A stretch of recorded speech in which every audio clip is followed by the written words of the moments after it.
ಅದು ಭೈರವಕೋರ ಅನ್ನೋ ಒಂದು ಊರು. ಆ ಊರಲ್ಲಿ ಚಂದ್ರಯ್ಯ ಚಂದ್ರಮ್ಮ ತನ್ನ ಇಬ್ರು ಮಕ್ಕಳಾದಂತಹ ಶ್ರೀವಲ್ಲಿ ಮತ್ತೆ ನಾಗವಲ್ಲಿ ಜೊತೆ ಕೂಡಿ ಜೀವನ ಮಾಡ್ತಾ ಇರ್ತಾರೆ. ಚಂದ್ರಯ್ಯ ತಮಗಿದ್ದಂಥ ಜಮೀನಲ್ಲಿ ವ್ಯವಸಾಯ ಮಾಡ್ತಾ ಇರ್ತಾನೆ. ಚಂದ್ರಯ್ಯನ ಹೆಂಡ್ತಿ ಮನೇಲೇ ಇದ್ಕೊಂಡು ಹಸುಗಳನ್ನ ಮೇಯಿಸ್ತಾ ಅವು ಕೊಡೋ ಹಾಲನ್ನ ಮಾರ್ತಾ ಅದರಿಂದ ಬಂದಂಥ ದುಡ್ಡಿಂದ ಇಬ್ರು ಮಕ್ಕಳ ಪಾಲನೆ ಪೋಷಣೆಯನ್ನ ಮಾಡ್ತಿರ್ತಾಳೆ. ಚಂದ್ರಯ್ಯ ಆಗಾಗ ತನ್ನಿಬ್ರು ಮಕ್ಕಳನ್ನ ಕರ್ಕೊಂಡು ಹೊಲಕ್ಕೆ ಹೋಗ್ತಾ ಇರ್ತಾನೆ. ಅಲ್ಲಿ ಹೊಲದಲ್ಲಿ ಚಂದ್ರಯ್ಯ ಕೆಲ್ಸ ಮಾಡ್ತಾ ಇರ್ತಾನೆ. ಇಬ್ರು ಮಕ್ಕಳು ಅಲ್ಲೇ ಆಟ ಆಡ್ಕೊಳ್ಳೋದಕ್ಕೆ ಅಂತ ಹೋಗ್ತಾ ಇರ್ತಾರೆ. ಆಗ ಚಂದ್ರಯ್ಯ ಅವ್ರನ್ನ ಹತ್ರ ಕರೆದು ಹೀಗಂತಾನೆ. ಅಮ್ಮ, ಶ್ರೀವಲ್ಲಿ, ನಾಗವಲ್ಲಿ, ಹುಷಾರಾಗಿ ಆಡ್ಕೊಳ್ಳಿ, ತುಂಬಾ ದೂರ ಹೋಗ್ಬೇಡಿ. ಆ ತಾಳೆ ಮರದ ಹತ್ರ ರಾಕ್ಷಸರಿದ್ದಾರೆ, ಅವರು ಮನುಷ್ಯನ ಎತ್ಕೊಂಡು ಹೋಗ್ಬಿಡ್ತಾರೆ. ಅದಕ್ಕೆ ನೀವು ತುಂಬಾ ದೂರ ಹೋಗ್ಬೇಡಿ. ಈ ಕಾಲದಲ್ಲಿ ರಾಕ್ಷಸಗಳು ಎಲ್ಲಿರುತ್ತೆ ಅಪ್ಪ? ಅದೆಲ್ಲ ನಂಬೋದಕ್ಕೆ ನಾವೇನು ಚಿಕ್ಕ ಮಕ್ಳಲ್ಲ ಅಪ್ಪ. ನಮ್ ಚಿಕ್ಕ ವಯಸ್ಸಿಂದ ಇದೇ ಕತೆ ಹೇಳ್ತಿದ್ಯಪ್ಪ. ಈಗ್ಲೂ ಇದೇ ಹೇಳ್ತಿದ್ಯಾ? ಚಿಕ್ಕ ಮಕ್ಳಿಗೆ ಹೇಳ್ದಂಗೆ ನಮ್ಗೂ ಕತೆ ಹೇಳ್ಬೇಡಿ ಅಪ್ಪ. ನಾವು ಬೆಳ್ದಿದೀವಿ. ಚಿಕ್ಕ ಮಕ್ಳಿಗೆ ಹೇಳ್ದಂಗೆ ಕತೆಗಳು ನಮ್ಗ್ ಹೇಳ್ಬೇಡಿ. ಅಂತ ಹೇಳಿ ಇಬ್ರು ಮರದ ಕೆಳಗಡೆ ಆಟ ಆಡ್ಕೊಳ್ಳೋಕೆ ಅಂತ ಹೋಗ್ತಾರೆ. ಚಂದ್ರಯ್ಯ ಹೊಲದಲ್ಲಿ ಕೆಲ್ಸ ಮಾಡ್ತಾ ಇರ್ತಾನೆ. ಕಟ್ಟಿ ಹಾಕಿದ್ದಂಥ ಗೂಳಿ ಜೋರಾಗಿ ಓಡ್ಕೊಂಡ್ ಬಂದು ಹೊಲದಲ್ಲಿ ಕೆಲ್ಸ ಮಾಡ್ತಾ ಇದ್ದಂಥ ಚಂದ್ರಯ್ಯನ ಗುದ್ದಿಬಿಡುತ್ತೆ. ಆ ಗುದ್ದಿದ್ದಕ್ಕೆ ಚಂದ್ರಯ್ಯನಿಗೆ ತುಂಬಾ ದೊಡ್ಡ ಗಾಯಗಳಾಗ್ಬಿಡುತ್ತೆ. ತಂದೆ ಕೂಗಿದ್ದನ್ನ ಕೇಳಿಸ್ಕೊಂಡು ಶ್ರೀವಲ್ಲಿ ನಾಗವಲ್ಲಿ ಜೋರಾಗಿ ಓಡ್ತಾ ತಂದೆ ಹತ್ರಕ್ ಬಂದು ಅಲ್ಲಿ ರಕ್ತದಲ್ಲಿ ಮುಳುಗಿದ್ದ ತಂದೆ ನೋಡಿ ಏನ್ ಮಾಡ್ಬೇಕು ಅಂತ ಗೊತ್ತಾಗ್ದೆ ಕಾಪಾಡಿ ಕಾಪಾಡಿ ಅಂತ ಜೋರಾಗಿ ಕೂಗ್ಕೊಳ್ತಾರೆ. ಅವ್ರ್ ಕೂಗೋದನ್ನ ಕೇಳಿಸ್ಕೊಂಡ ರಮೇಶ್ ಮತ್ತೆ ಸುರೇಶ್ ಅನ್ನೋ ವ್ಯಕ್ತಿಗಳು ಅಲ್ಲಿಗ್ ಬರ್ತಾರೆ. ಯಾರೀ ನೀವು? ಏನಾಯ್ತು? ಗೂಳಿ ಗುದ್ಬಿಡ್ತು ರೀ. ಇವ್ರ್ಯಾರೋ? ಇಷ್ಟಕ್ಕೂ ನೀವ್ಯಾಕಿಲ್ಲಿದ್ದೀರಾ? ಇವ್ರು ನಮ್ಮಪ್ಪ. ನಮ್ಮ ಅಪ್ಪನ್ ಜೊತೆ ನಾವಿಬ್ರು ಇಲ್ಲಿಗ್ ಬಂದಿದ್ವಿ. ನಮ್ಮಪ್ಪ ಕೆಲ್ಸ ಮಾಡ್ತಿದ್ರು. ಆಗ ಈ ಗೂಳಿ ಹಿಂದೆಯಿಂದ ಬಂದು ಗುದ್ಬಿಡ್ತು. ಸರಿ ಬನ್ನಿ, ಹಾಗಾದ್ರೆ ಮೊದ್ಲು ಇವ್ರನ್ನ ಮನೆ ಕರ್ಕೊಂಡು ಹೋಗೋಣ. ಇನ್ನು ಶ್ರೀವಲ್ಲಿ ನಾಗವಲ್ಲಿ ರಮೇಶ್ ಮತ್ತೆ ಸುರೇಶ್ ಸಹಾಯದಿಂದ ತಂದೆಗೆ ಔಷಧಿ ಕೊಡಿಸ್ಕೊಂಡು ಮನೆ ಕರ್ಕೊಂಡ್ ಬರ್ತಾರೆ. ಆಗ ಮನೇಲಿದ್ದಂಥ ಚಂದ್ರಮ್ಮ ತನ್ನ ಗಂಡನ್ ಪರಿಸ್ಥಿತಿನ ನೋಡಿ ಜೋರಾಗಿ ಅಳ್ತಾಳೆ.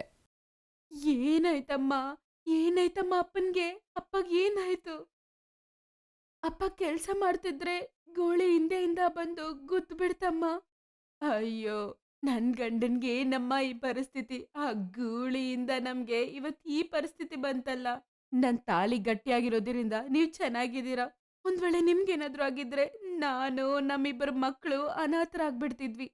ಈಗ್ಲೇ ಮಕ್ಳಿಗೆ ಮದ್ವೆ ಮಾಡ್ಬೇಕನ್ಕೊಂತಿದೀವಿ. ಈ ಸ್ಥಿತಿಯಲ್ಲಿ ನಿಮ್ಗೆ ಹಿಂಗ ಆಗ್ಬಾರ್ದು ರೀ. ಅಮ್ಮ, ಅಳ್ಬೇಡ, ಸುಮ್ನಿರಮ್ಮ. ಅಪ್ಪ ಈಗ ಚೆನ್ನಾಗಿದಾರಲ್ವಾ? ದೊಡ್ಡ ಅಪಘಾತದಿಂದ ಅಪ್ಪ ತಪ್ಸ್ಕೊಂಡ್ರು. ಯಾರಮ್ಮ ಇವ್ರು? ಇವ್ರ ಸಹಾಯದಿಂದಾನೇ ಅಮ್ಮ ಅಪ್ಪನ್ನ ನಾವು ಇಲ್ಲಿವರೆಗೂ ಕರ್ಕೊಂಬಂದ್ವಿ. ಇವ್ರೇ ಸಮಯಕ್ಕೆ ಬಂದಿಲ್ಲ ಅಂದ್ರೆ ಇವತ್ತು ಅಪ್ಪ ನಮಗ್ ಸಿಗ್ತಿರ್ಲಿಲ್ಲ. ನಿಮ್ ಋಣ ಈ ಜನ್ಮದಲ್ಲಿ ತೀರ್ಸಕ್ಕಾಗಲ್ಲ. ನನ್ ಗಂಡನ್ನ ನೀವು ಕಾಪಾಡಿದೀರ. ನೀವು ಸಂತೋಷವಾಗಿರ್ಬೇಕಪ್ಪ. ಸರಿಯಮ್ಮ, ಹಾಗಾದ್ರೆ ಅವ್ರನ್ನ ಚೆನ್ನಾಗಿ ನೋಡ್ಕೊಳ್ಳಿ. ನಾವಿನ್ ಹೋಗ್ಬರ್ತೀವಿ. ಆಯ್ತಪ್ಪ, ಆಗಾಗ ಬರ್ತೀರಿ. ಇದು ನಿಮ್ಮನೆ ಅಂತ ಅನ್ಕೊಳ್ಳಿ. ಇನ್ನು ರಮೇಶ್ ಮತ್ತೆ ಸುರೇಶ್ ಅಲ್ಲಿಂದ ಹೊರಟೋಗ್ತಾರೆ. ಸ್ವಲ್ಪ ದಿನಗಳ ಮಟ್ಟಿಗೆ ತಂದೆ ನೋಡ್ಕೊಳ್ತಾ ಹಾಗೇನೆ ಹಸುಗಳು ನೋಡ್ಕೊಳ್ತಾ ಇಬ್ರು ಮಕ್ಕಳು ಮನೇಲೇ ಇರ್ತಾರೆ. ಆಗ ಚಂದ್ರಮ್ಮ ಆಗಾಗ ಹೊಲಕ್ಕೋಗಿ ಕೆಲ್ಸ ಮಾಡ್ಕೊಂಡ್ ಬರ್ತಾ ಇರ್ತಾಳೆ. ಆದ್ರೆ ಬೆಳೆ ಕೈಯಿಗ್ ಬಂದಿದ್ರಿಂದ ಕೆಲ್ಸ ಹೆಚ್ಚಾಗಿರುತ್ತೆ. ಅದಕ್ಕೆ ಚಂದ್ರಮ್ಮನ್ನ ಮನೇಲಿರಿಸಿ ಇಬ್ರು ಮಕ್ಕಳು ಹೊಲಕ್ ಹೋಗ್ತಾರೆ. ಅವರಿಬ್ರು ಕೆಲ್ಸ ಮಾಡ್ತಾ ಇರುವಾಗ ರಮೇಶ್ ಮತ್ತೆ ಸುರೇಶ್ ಅಲ್ಲಿಗ್ ಬರ್ತಾರೆ. ಅವ್ರನ್ನ ನಾಗವಲ್ಲಿ ನೋಡ್ತಾಳೆ. ಹೆಂಗಿದ್ದೀರಾ ರೀ? ನಾವ್ ಚೆನ್ನಾಗಿದ್ದೀವಿ. ಈಗ ನಿಮ್ ತಂದೆಯವ್ರು ಹೇಗಿದ್ದಾರೆ? ಚೆನ್ನಾಗೇ ಇದ್ದಾರೆ. ಆದ್ರೆ ಪಾಪ ನಡ್ಯಕ್ಕಾಗ್ತಿಲ್ಲ. ಸರಿಯಾದ ಸಮಯಕ್ಕೆ ಬಂದಿದ್ದೀರಾ. ನಾವು ಊಟ ಮಾಡಕ್ ಹೋಗ್ತಿದೀವಿ. ನೀವು ಬನ್ನಿ, ನಾವೆಲ್ಲರೂ ಸೇರಿ ಊಟ ಮಾಡೋಣ. ಅಯ್ಯೋ, ನಿಮ್ಗ್ಯಾಕ್ ಸುಮ್ನೆ ತೊಂದ್ರೆ? ಅಯ್ಯೋ, ಇದ್ರಲ್ಲೇನಿದೆ ರೀ? ನೀವ್ ಮಾಡಿದ್ರೋ ಸಹಾಯಕ್ಕೆ ನಾವು ಜನ್ಮಕ್ಕೂ ನಿಮ್ ಋಣ ತೀರ್ಸಕ್ಕಾಗಲ್ಲ. ನೀವು ನಿಮ್ ಋಣ ತೀರ್ಸ್ಕೊಳ್ಳೋದಕ್ಕೆ ಒಂದ್ ಮಾರ್ಗ ಇದೆ. ನೀವು ಖಂಡಿತವಾಗಿ ನಿಮ್ ಋಣನ ತೀರ್ಸ್ಕೊಳ್ತೀರಾ ಅಂತಾದ್ರೆ ಹೇಳಿ, ಆ ಮಾರ್ಗ ಏನು ಅಂತ ನಾನು ಹೇಳ್ತೀನಿ. ನಿಜನಾ? ಆ ಮಾರ್ಗ ಏನೋ ಅಂತ ಹೇಳಿ. ನಿಜವಾಗ್ಲೂ ನಾವು ಟ್ರೈ ಮಾಡ್ತೀವಿ. ನೀವು ನಿಜವಾಗ್ಲೂ ತಪ್ಪಾಗಿ ತಿಳ್ಕೊಬಾರ್ದು. ನಾವಿಬ್ರು ನಿಮ್ಮಿಬ್ರನ್ನ ಮದ್ವೆ ಆಗ್ಬೇಕು ಅನ್ಕೊಳ್ತಾ ಇದೀವಿ. ಏನು? ಮದ್ವೆ ಮಾಡ್ಕೋತೀರಾ? ಹೌದು, ನಮ್ಮ ಅಣ್ಣ ನಿಮ್ಮ ಅಕ್ಕನ್ ಪ್ರೀತಿಸ್ತಾ ಇದ್ದಾನೆ, ನಾನು ನಿನ್ನನ್ ಪ್ರೀತಿಸ್ತಾ ಇದ್ದೀನಿ. ಇನ್ನು ಅದಾದ್ಮೇಲೆ ಒಬ್ರು ಮುಖನ ಮತ್ತೊಬ್ರು ನೋಡ್ಕೊಳ್ತಾರೆ. ಇನ್ನು ಅವರಿಬ್ಬರ ಪ್ರೇಮದ ಓಲೆಗೆ ಶ್ರೀವಲ್ಲಿ ಮತ್ತೆ ನಾಗವಲ್ಲಿ ಇಬ್ರೂ ಒಪ್ಪಿಗೆ ಕೊಡ್ತಾರೆ. ಇನ್ನು ಆವತ್ನಿಂದ ಅವರು ಪ್ರೀತಿಲಿ ಮುಳುಗೇಳ್ತಾ ಇರ್ತಾರೆ. ಬಟ್ಟೆಗಳನ್ನ ಹಾಕೊಂಡು ಹೊಲದ ಕೆಲ್ಸ ಮಾಡ್ತಾ ದಿನಗಳನ್ನ ಕಳೀತಾ ಇರ್ತಾರೆ. ತಾಯಿಗೆ ತನ್ನಿಬ್ರು ಮಕ್ಕಳು ಖುಷಿಯಿಂದ ಇರೋದ್ ಕಾಣಿಸುತ್ತೆ. ಅಷ್ಟೇ ಅಲ್ಲ, ಅವರು ಹೆಚ್ಚಿನ ಸಮಯನ ಮನೇಲಿ ಕಳೆಯೋದಕ್ಕಿಂತ ಹೊಲದಲ್ಲೇ ಕಳೀತಾ ಇರ್ತಾರೆ. ಜೊತೆಗೆ ಅವ್ರ ನಡವಳಿಕೆಯಲ್ಲಿ ಬದಲಾವಣೆಗಳಾಗಿರೋದನ್ನ ಚಂದ್ರಮ್ಮ ಗಮನಿಸ್ತಾಳೆ.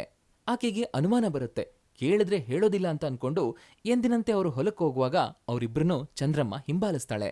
ಹೊಲನ ತಲುಪಿದ್ಮೇಲೆ ಅವ್ರಿಗ್ ಮುಂಚೆನೆ ಅಲ್ಲಿಗಾಗ್ಲೇ ರಮೇಶ್ ಮತ್ತೆ ಸುರೇಶ್ ಬಂದಿರ್ತಾರೆ. ಅವರಿಬ್ರನ್ನು ಚಂದ್ರಮ್ಮ ನೋಡ್ತಾಳೆ.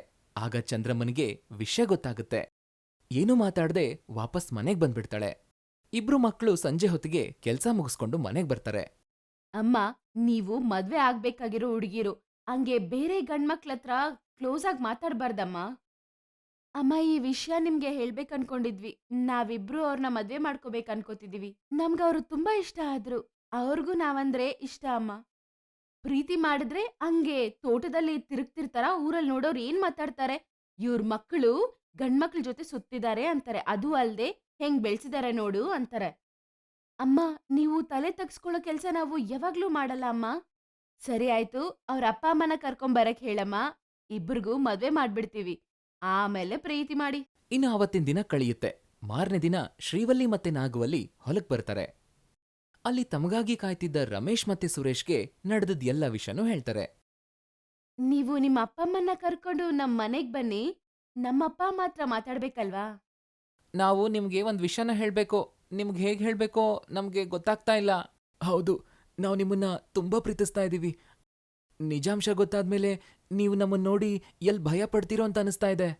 ನಾವು ನಿಮ್ಮನ್ ನೋಡಿ ಭಯ ಪಡೋದಾ? ನಾವ್ಯಾಕ್ ಭಯ ಪಡ್ತೀವಿ?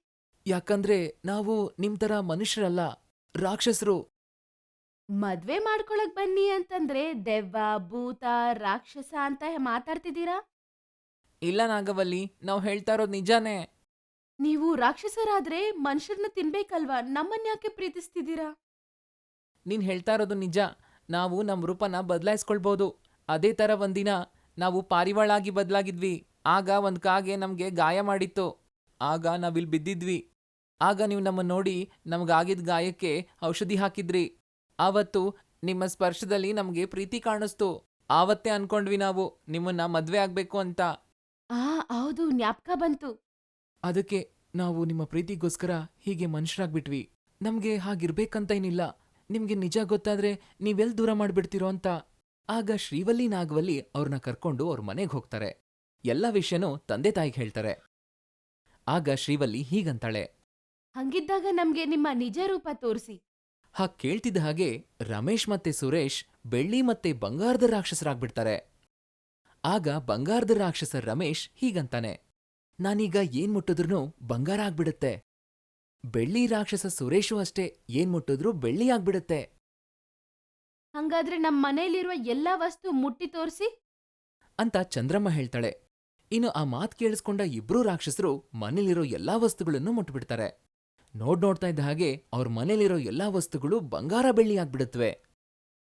ಇನ್ನು ಮನೇಲಿರುವಂತ ಬಂಗಾರನ ನೋಡಿ ಚಂದ್ರಮ್ಮನ್ಗೆ ಬಹಳ ಖುಷಿ ಆಗ್ಬಿಡುತ್ತೆ. ಇನ್ನು ಮರು ಮಾತಾಡದೆ ತನ್ನ ಇಬ್ರು ಮಕ್ಕಳನ್ನ ಬೆಳ್ಳಿ ರಾಕ್ಷಸ ಹಾಗೆ ಬಂಗಾರದ ರಾಕ್ಷಸನಿಗೆ ಕೊಟ್ಟು ಮದ್ವೆ ಮಾಡ್ಬಿಡ್ತಾಳೆ. ಇಬ್ರನ್ನೂ ಮದ್ವೆಯಾಗಿ ನಾಗವಲ್ಲಿ ಮತ್ತೆ ಶ್ರೀವಲ್ಲಿ ತುಂಬಾ ಸಂತೋಷದಿಂದ ಜೀವನ ಮಾಡ್ತಾ ಇರ್ತಾರೆ.